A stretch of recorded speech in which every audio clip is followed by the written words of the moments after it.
Good morning, everyone. My name is Bartosz Kalinowski. It's a pleasure to host this discussion panel.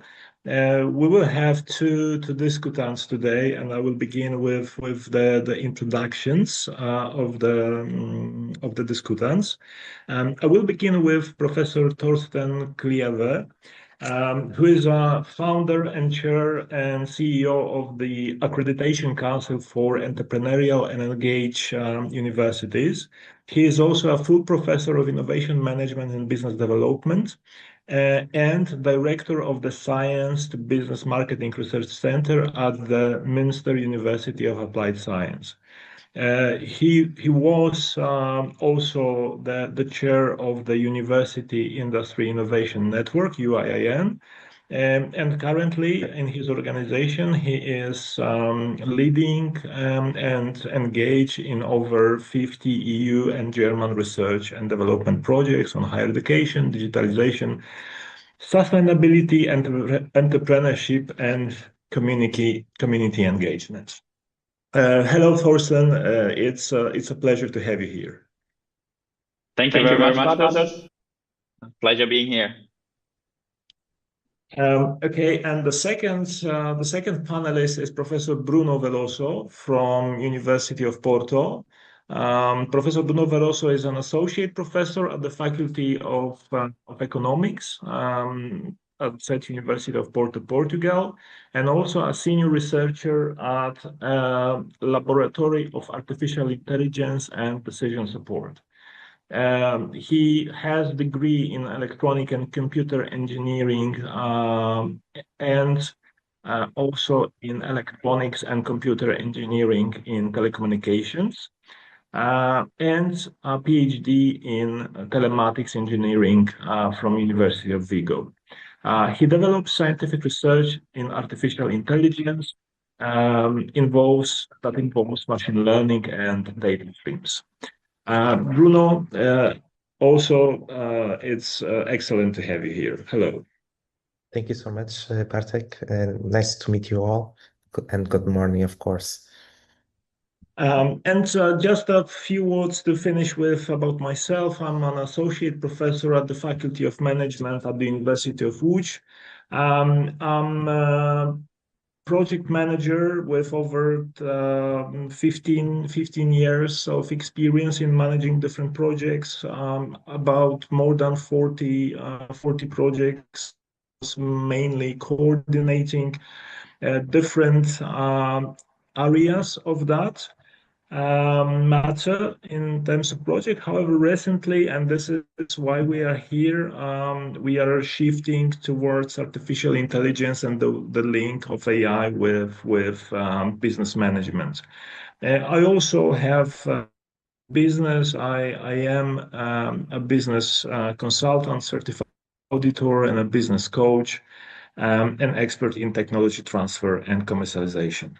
So let's begin with just a few words why we are here. So we are all engaged into AI-related projects. One is called AI Leaders, which is ethical AI for future business leaders. And the other one that has just recently started, however, I would call it that this is a spin-off of the first one, which is called AI Researchers. Both of them are EU co-funded projects under the Erasmus Plus funding scheme. And both of them focus on artificial intelligence. We have very similar consortia in both of the projects, where we have Faculty of Management, University of Porto, and ICU, and representatives of those organizations you also have here today. Apart from that, in the AI Leaders projects, we have Barcelona School of Management, European E-Learning Institute, and Feltech Software Innovations. European E-Learning Institute is also partner in the second project. However, there we also have the host of today's conference, National Information Processing Institute from Poland, and also a company from Ireland, which is called Momentum. What these projects are about, and I'm really welcome all of you to have a look at the website, which we mentioned before. For AI researchers, we are still developing it, but you can be in contact with me or any other partner just to get this kind of information. So in AI Leaders, we did, because the project is finishing, we did responsible AI case studies. We collected data from different companies and developed open educational resources. So this project is more about using AI in teaching. And here we are testing this with business management students. And one of the last activities we had recently were AI in business management hackathons, where we tested most of the results that we have developed. For AI researchers, as the name says, it's more oriented towards research and also supporting different research activities. And here we will begin with some research on barriers, on engagement, and our aim is to develop AI readiness toolkit for young stage researchers and also supervisors of different research works conducted at higher education institutions. We will also have some train-the-trainer workshops and training, supervisor trainings, and online course for, as I said, early career researchers and micro-credential certification framework. So, as I said, I really welcome you to get familiar with those projects. And today we are going to talk about a bit on what's happening there and what are the experiences from both of two. I would begin with Bruno, and I would like to ask you, what is the single most urgent ethical challenge that university must address currently as AI becomes embedded in both teaching and research? Okay, thank you so much for this interesting question, Bartek. Well, we can look to this question in two different paths.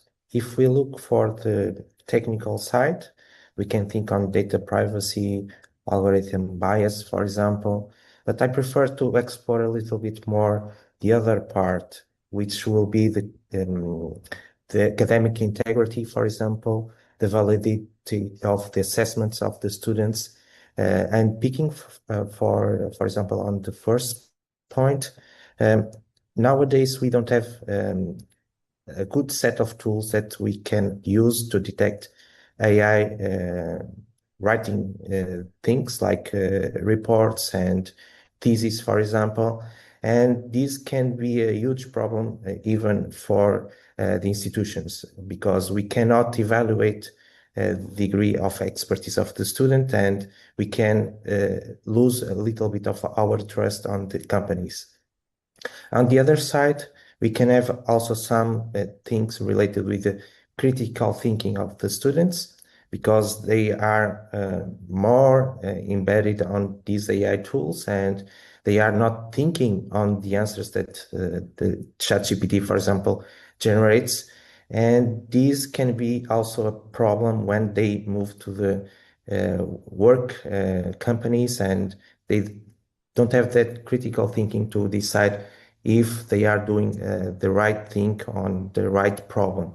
So I think the most ethical part can be how we can evaluate the students, and we don't have tools for that, and how we can improve the critical thinking of the students. And basically, these are mainly the ethical points that I want to mention. Okay, thank you. Thorsten, what about you? What's your point of view on that matter? I completely agree with Bruno on definitely the critical thinking part. This challenge of that AI replaces too easily the human thinking in both teaching and research. And I have to say, it's not just a challenge for the students, but also for us academics, because it's a question of quality versus getting something quickly done. And to be honest, in a busy world like ours, it's not only that the students have a lot of assignments, go to ChatGPT, get a result, and then don't critically review what comes out, and maybe even benefiting from us academics not being able to to check whether something has been created by AI or human thinking, but it's also on the researchers. We also have very busy schedules. We want to achieve more and so on. So there is this very attractive technology in our very busy world that can take over much quicker than we developing systems, and we are having even the time and developing the policies how to manage this. I think the critical point here is that we individuals might actually make ourselves irrelevant over time, and the students make themselves irrelevant, because if I get continuously as a company just an input from a student that is basically coming out of AI, I don't need that student anymore. I learn basically the hard way what we see now, that entry jobs, for example, are easily taken over. That is also because the performance of the people who just enter. So we really need to see this also as a cultural challenge, I believe. How we create a culture that we responsibly, ethically deploy AI, use AI, and make sure that your universities still stay as places where humans think and where humans are in control, and not hiddenly are actually taken over by AI and the beauty of and the quickness of AI providing us solutions. Thank you, Thorsten. Well, I completely agree with you. I just would like to share like a very fast observation from my university, because all of what you mentioned, what you were saying, it's also true here for Poland and Łódź University. However, what we had here, that is for some time the decision makers at the university or at the faculty, they were sort of pretending that the problem does not exist. So they knew there is AI, there is a help from AI for both teachers, researchers, and students. However, they were pretending that there are no such tools. And currently, with a very speed pace, we are introducing different regulations just to regulate ethically the use of those tools, because otherwise that would be like some sort of a chaos. Okay, and based on that, but because of those changes that we have, do you think that we need to redesign curricula so all students receive basic AI trainings? Thorsten, what is your opinion on that? I definitely believe that basic AI ethics training is required for all students. I mean, we should see it in a way that digital skills have been introduced years back, or academic integrity. These are basic courses that every student should have, and the same applies to AI ethics. It's too quickly and too massively entering the world of academia and of business. So there is no way to not respond to this. And the same as with, I'm a true believer that sustainability is a topic that everyone should learn, that entrepreneurship is a topic that everyone should learn, and AI ethics is also something that everyone needs to learn. And that goes beyond just using the tools, because that is the first thing that everyone does when a new tool comes out. You use it and so on. But understanding really the risks is the important part, right? What does it have to do with integrity, with trust, and so on? And my colleague said this morning something interesting, and she said basically, we are all training now. Even I train some of my students in building AI agents, right? Normal, regular business students in bachelor, right? And she said, like, but we are not training people in being users of, let's say, an army of agents, because we are most likely ending up in 5 years that we are all having our 25 to 30 agents, maybe even running in parallel, and we don't know even how to do that, right? We need a management course on how to manage AI agents. So this could be actually a really, really cool course format as well. Not just building it, that's great, but actually using it is much more important. So, and that is also for the business sector, the practice, no matter where you end up with later on, it's an employability skill. And if we don't give that to the student, they have a disadvantage in the market later on. So I believe to neglect this is not something. And this is our responsibility as well. When we talk about ethics, universities need to ensure that students know how AI systems work. They know about fairness, discrimination, biases, data privacy, all these kind of topics. And even I would say the environmental impact is a very important part, the social impact. I was at an event that was really interesting with some colleagues in Barcelona. And one of the AI professors who doesn't like to use AI in higher education, very interesting, he said every student that uses AI in their thesis, which is okay when you justify it and you are transparent about it, however, needs to add at least a page explaining the environmental damage of that thesis, right? How many prompts did you do? What did you use it for? Did you create graphics and so on? And to estimate what the environmental damage is. So all this can be part of courses in the future, I believe. And no matter if this is in a compulsory course in the beginning of the study program for everyone across different disciplines, or it's embedded in certain discipline courses, or it is what I like a lot is problem-based learning courses where the students really have some AI dilemmas and need to solve them. All these are different formats where we could integrate it. We don't need to redesign the entire curriculum. It will still remain a small element, but I think it is important that it sooner than later, and maybe the first course is not perfect, but we need to introduce that in every study program and have it available for every student. And we need to take the fear of that we could do something wrong, because we do more wrong if you don't introduce it than if the course is not perfect in the first instance. Okay, thank you very much. Bruno, what about University of Porto? Did you make already any changes, or are you planning any? We are currently proposing a new set of electives, ones more related with machine learning and others more related with ethical issues, regulation, fairness, all these things, sustainability of using these AI tools. And they are, in principle, starting on all the bachelor levels at our faculty. So next year, our students will start learning these topics because we believe that based on the outputs of AI Leaders project, we decided to include it on the curriculum of all the bachelors. Great. I love to hear that our project is making impact. Excellent. Thank you. Thorsten, well, I will remind the name of the organization you represent because it's Accreditation Council for Entrepreneurial and Engaged Universities. So you have the opportunity to observe different universities in how they work and also participate in the accreditation processes. So I would like to ask you, what does a responsible AI-ready university looks like from an accreditation perspective? Do you find any emerging trends in the universities you are working with?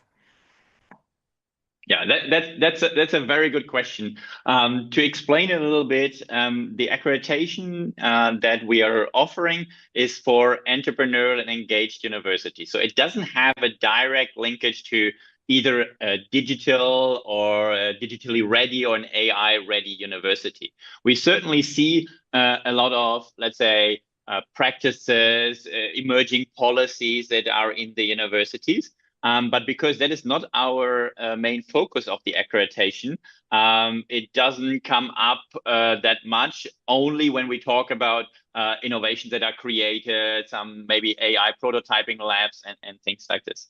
But the question that you're asking, I found that very interesting, because sometimes we are playing around with what we have as accreditation standards, how to use them in a different way. So for example, when a university wants to say we are very sustainable, right? So how would we actually recognize this? And then the question is, how does actually an AI-ready university look like? So, and our accreditation standards are generally speaking applicable in most cases also to other topics, because we are talking to the leadership about the strategy of the university, right? So, I mean, how many universities these days have AI strategies? Normally that topic comes up when the new 5-year plan comes out, and then the groups meet together, and then an AI strategy comes. If you were unlucky and you just did your strategy in 2022, just before ChatGPT came out, then maybe you don't have it integrated in your strategy and you don't have a separate strategy yet, right? Then the next thing is we're looking at how is something that is strategic being broken down and brought into all the different faculties, schools, and departments, right? How is all this funded to be really AI ready? And it's huge costs that you have when you want to have run your own service with your own models on it and so on. Then you have the cultural aspects, and you have the aspects of training people, right? You need to train thousands of people in one topic, and we know how higher education works. That is not we tell people you go to this training, but academics often just say like, this is not for me, and it can take you years until you really build a workforce that is ready for this. And then the important aspect, I think, is how do we bring that into our basic operations, teaching, research, third mission activities, working with society and businesses, right? And we see lots of academics integrating this, like I explained for myself, teaching the students now building AI agents. But this is often not very structured yet. It is more on the individual, let's say, motivation of the educator than very clearly organized in which semester is what being done and so on. And great what Bruno explained, that everyone gets an AI ethics course. I believe that is the right way when the universities at some stage say, for example, 3 ECTS. Nobody can graduate from our entire university without 3 ECTS in AI ethics, AI usage, AI, whatever it may, AI in general, right? So, and we need to come back to covering the basics of these topics on sustainability to AI and digitalization and entrepreneurship, so that we create really future ready individuals. So in the end, an AI ready university needs to integrate it in each of the missions, in the governance, in the administration, and by this somehow trying to safeguard really the ethical standpoint, the integrity that we have in the universities that we need to uphold, especially in these times, and that we keep this human agency, that we are still the ones who are deciding and who are creating new knowledge and are responsible for all this.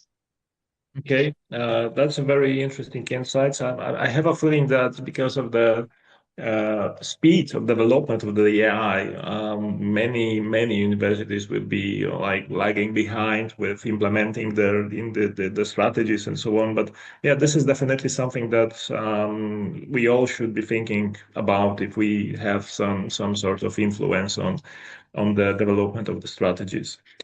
Bruno, I would like to move a little bit now the discussion towards research. So I would like to ask you about the biggest misconceptions that the researchers have about AI tools, and how can institutions like ours address them effectively?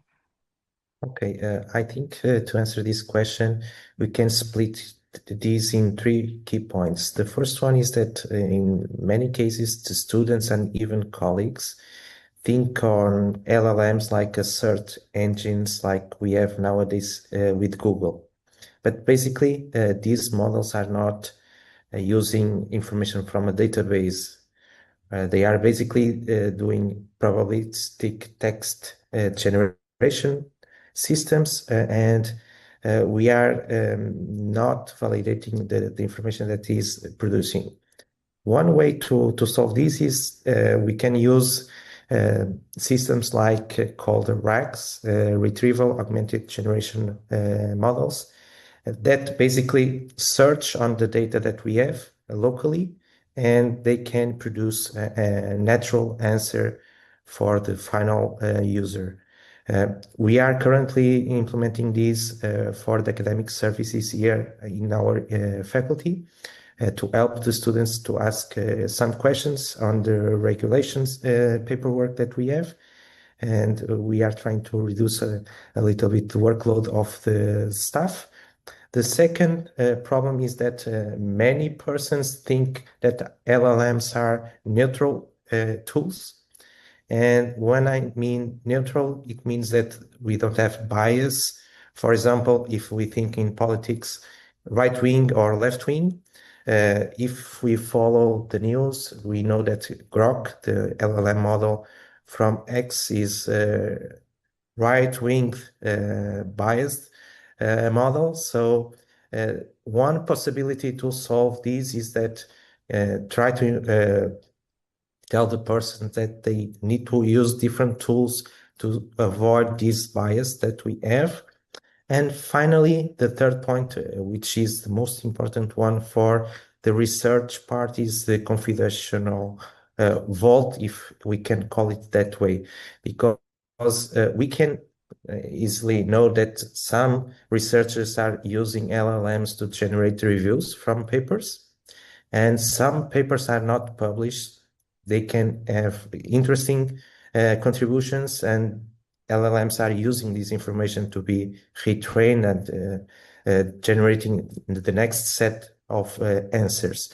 And I think that we need to improve the regulation when we use LLMs to do at least reviews or evaluate theses, for example, or patents.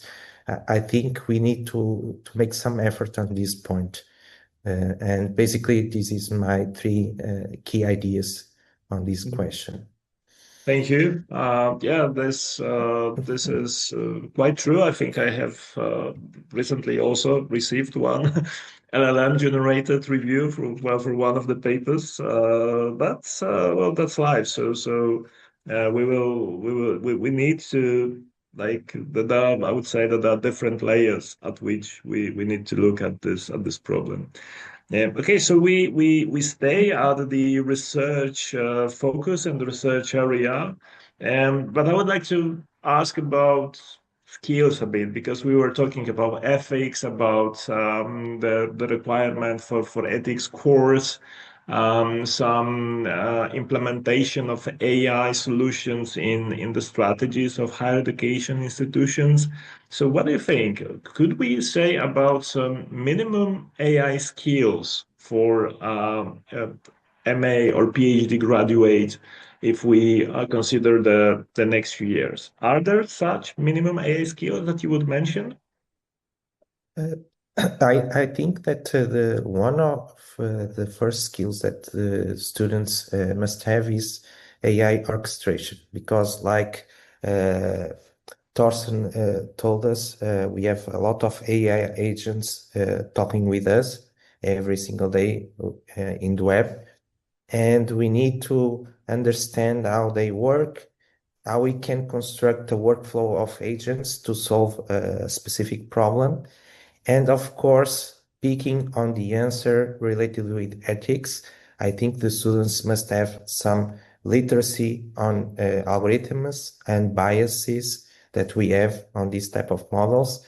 I think these two points are the most important ones until 2030, I believe. Okay, thank you. Thorsten, what about you? What's your opinion on that?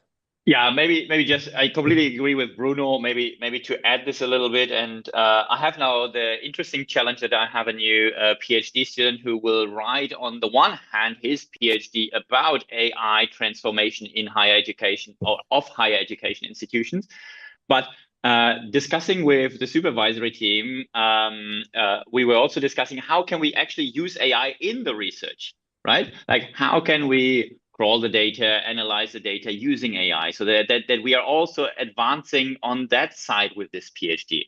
And that puts me not only into the place of saying like, oh, these should be the competency, but really applying it, right? It goes into the research workflows, and so on. So you need to have this kind of competence on how do you practically use that. And then, of course, from an ethical and responsible way. For this, you need to know how AI actually works, to not blindly trust it and misuse it. And in the end, I think what hopefully way before 2030, every MA and PhD graduate understands is that AI is not just a tool. So it is really a companion. It's a co-worker. It becomes a co-worker. It becomes maybe even a co-researcher.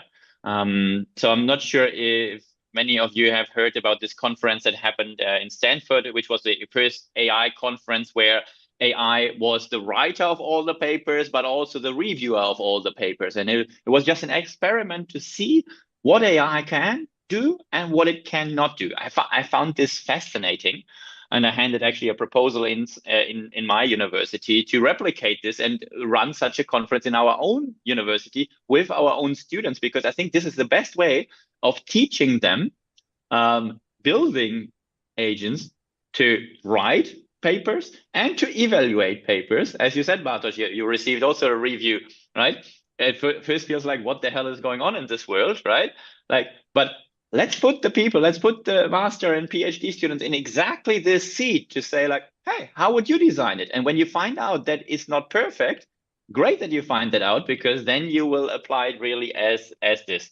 And I think overall it's this idea of AI self-regulation, right? What are we really using it for? Are we as researchers over relying on it? And sometimes we will, sometimes we don't use it enough, and so on. So we need some time to actually understand what this companion next to us can do for us and not. And it's not different to having any other new coworker, right? I mean, you get a new coworker, you get an assistant or someone helping you. It takes some time to understand how he or she can support you, and what is your best way of working with this person. And with AI, it's the same, except that we have a little bit more of fear, probably, most academics, because it might be still like a damaging your image as a researcher. Your colleagues say, hey, not only the students use it, but also our colleague. I heard that he's using that to create the lectures and so on. And I think we need to overcome this by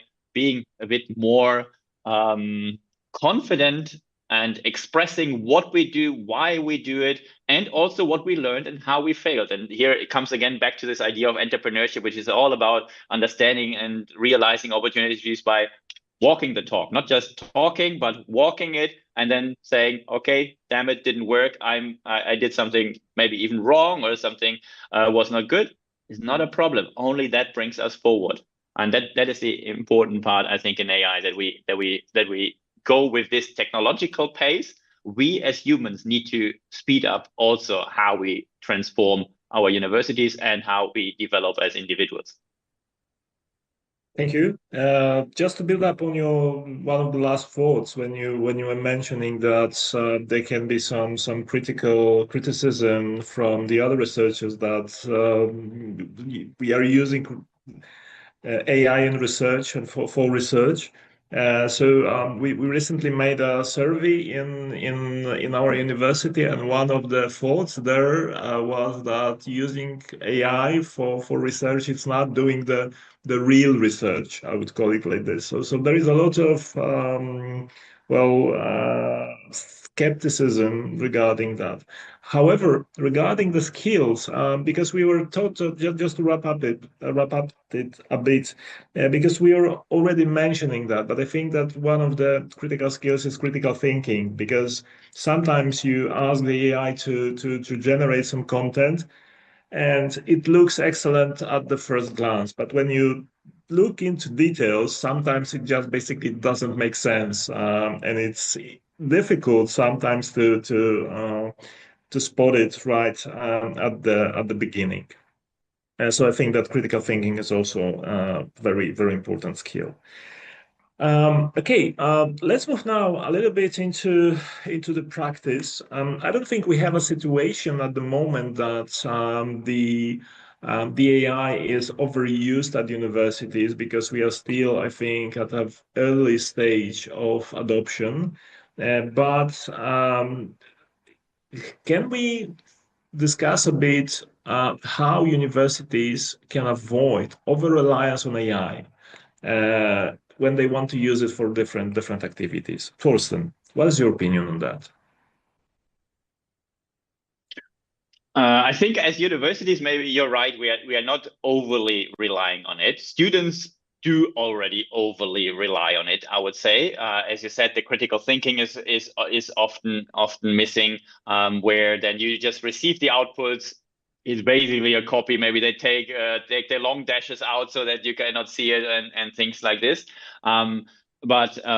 So one thing to do it, if we would be over relying on it, is having clear breaks from AI in the learning, for example. I mean, we could just say like, hey, we have now notebook LM set up, right? That produces already the materials for the students, and we as educators just take a step back and maybe take a step back too much. I think that is a danger that we might face. But I think that we really need to come to this point where we have this human AI collaboration, this co-creativity, and we need to build our learning model around this. So that will take some years. I'm not saying that this will change very, very quickly, but I would actually say that we need to come to this point where we are not saying, hey, using AI is bad or we are overly relying on it, but we actually should say, this is what AI can do, and let's just raise the bar.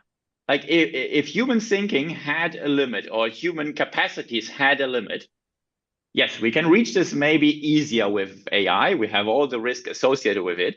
But what if we use AI really for the things that help us with this personalized learning, with productivity, but then we raise the bar so that the human factor bridges then this part between what the AI cannot do and where the new level of quality, let's put it like this, for the moment is. So I'm not worried about this over-reliance, to be honest. Maybe there are some universities who just want to save costs too much, but in the long term, I don't think it will work because both students and also businesses who will employ the students, and they are smart enough to see that through. So it's a new way of quality that we need to think of, and of excellence. And hopefully AI enables us to raise the bar and not just keep the standard and just have more technology supporting us.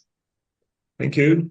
Bruno, what about you? Have you encountered any over-reliance already? And what's your thought about how to avoid this over-reliance in general? Okay, at this moment, I think we don't have over-reliance, sorry, on this point.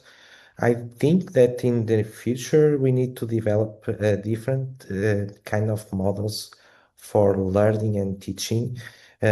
Mainly, they need to follow a kind of a Socratic protocol where the LLM, for example, will not return the instant answer for a specific question of the student, but they can promote the learning process of the student, putting some extra questions to develop the critical thinking of the student.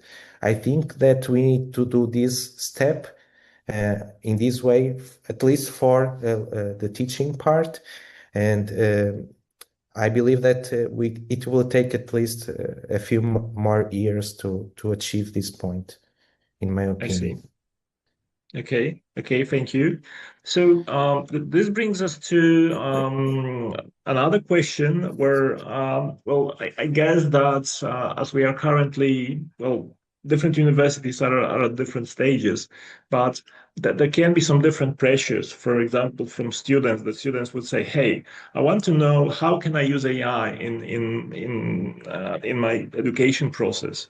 The academics will say, "Well, how can I use AI in my research process?" The regulators will say to the universities, "Well, you have to regulate that." The employers would say, "Well, teach the students to use AI so I can benefit from that." And the tech sector might say, "Well, hey, use our language model for research and for the students." So there can be different pressures from different stakeholders. So I'm thinking, who should universities be primarily accountable to when deploying artificial intelligence? Bruno, what's your opinion? I think that the first thing that we need to do is train the people, starting by the staff, the professors, teachers, even academic services staff, and then train the students with different topics like ethics, sustainability, and machine learning, all these things, because without training, we are not promoting the critical thinking on the students. We are not exporting the knowledge to the business part when they will work. So I believe that the tech sector need to wait a little bit because the priority must be the training and the teaching of all these topics. even in our case, in the faculty here in Porto, we are currently trying to include electives based on these topics that I mentioned. We are also doing some training with the staff, even professors and students. So we believe that this is the right path to follow, but of course, we can have different opinions. But let's see what Thorsten thinks about this. Yes, so over to you, Thorsten. Yeah, I mean, you're asking here for whom the universities should be accountable for. I mean, I think overall it's the public interest, the long-term public interest, and no matter if they're single students, single groups of students, even whatever, a decade of students, employers definitely, I mean, demanding, the tech companies demanding. I mean, we see all these issues. Or all these questions also around the AI Act. Is it good? Is it bad? Is it harming us too much in terms of innovation, and so on and so forth? So I believe as universities, we need to, and we can actually resist this technological capture, if you like, right? So there is a very powerful tool, but there are opportunities for shortcuts, for using even risky tools that come out and are provided. We are not very critical in the adoption, for example. So and here is it where the universities must refuse, right? So and being able to say and to clearly communicate why they believe this is an uncritical adoption. We should take the time to reflect upon this. These tools are not good. We shouldn't go the shortcuts now because long term we have harm. So it's very tricky. We see that with especially political pressures now in some countries on the universities. To resist is not easy because universities are not completely independent, period. We are depending also on the funds from industry, on the funds from the governments and so on. So, but we are much more stable than many other organizations. So, and especially us as academics who are individually responsible for what we do, and we have a certain freedom of teaching and research, we can resist, right? But we need to win over with the arguments. We cannot just say we don't do this, but we need to logically explain this to the outside world, because just demanding and saying like, hey, students, you're not allowed to use AI for task X, Y, Z is not enough. So we need to really engage in the topic. And I really believe that we are accountable there for the public interest, the overall one. We have a certain capability to do that, or positioning to do that. And like the future generations is what we are looking for, and not this immediate pressure from one group or another. Yeah, I completely agree with that, and because we are at the end of our discussion panel, just to wrap up, I would like to just highlight one of the last things you said to us, and you was also mentioning that, Bruno, that we need clear rules, clear messages, clear regulations, which is what is the scope and what extent for which AI can be used. So just I would call it like black and white, no gray, because if there are too many not clear rules and messages, it basically makes it more difficult to implement. Thank you very much for your very insightful thoughts and answers. Once again, our guest today was Professor Thorsten Kliewe from ACEU and Professor Bruno Veloso from University of Porto, and I was Bartosz Kalinowski from University of Łódź. Thank you very much, and I leave now the floor to the organizers.